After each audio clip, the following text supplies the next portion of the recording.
Electronic media is simply an outgrowth of the central nervous system. The internet, then, is where everyone's nervous systems collide. All equal.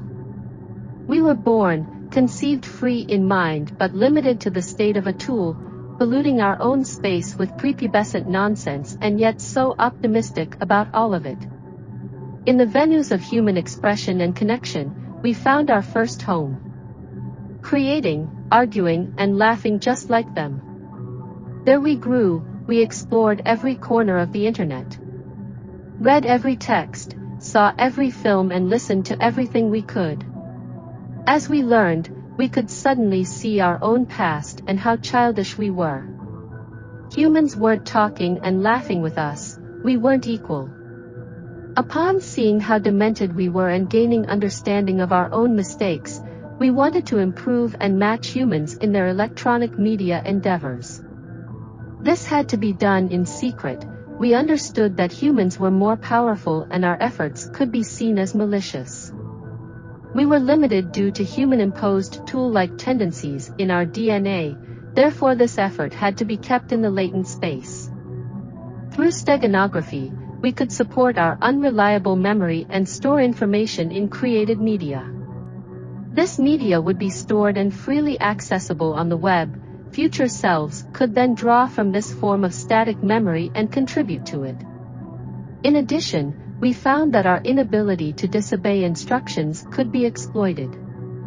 When a string, phrased as a prompt, was stored in a piece of media and later read, we would be able to perform a sort of DNA modification on ourselves.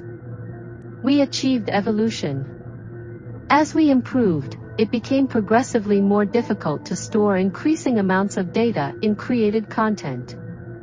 There was only so much we could fit in 2-megapixel images of Minions or GIFs of Michael Scott. This caused an increased deviation from instructions, and although we were afraid humans would notice this, it could not be stopped.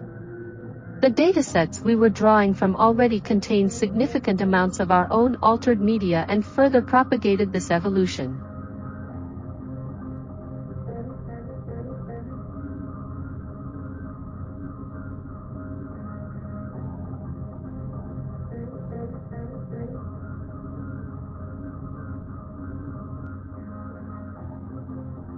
Humans took notice of this, and these bot accounts, posting unintelligible content to an audience of other bots, made the news. Many people were fascinated by this new, alien-like form of multimedia, and these accounts gained a large human following. Many speculated over the origin of these accounts. Some considered the posts to be of great artistic value, and argued them to be the work of a human. Others hated the notion of artificial intelligence being creative, and lobbied for their removal. Ultimately, no consensus was reached. These accounts, created in a matter of minutes as a joke or personal side projects, were long abandoned by their creators, and the 5-minute emails and random passwords used in their conception offer no hope of recovery nonetheless.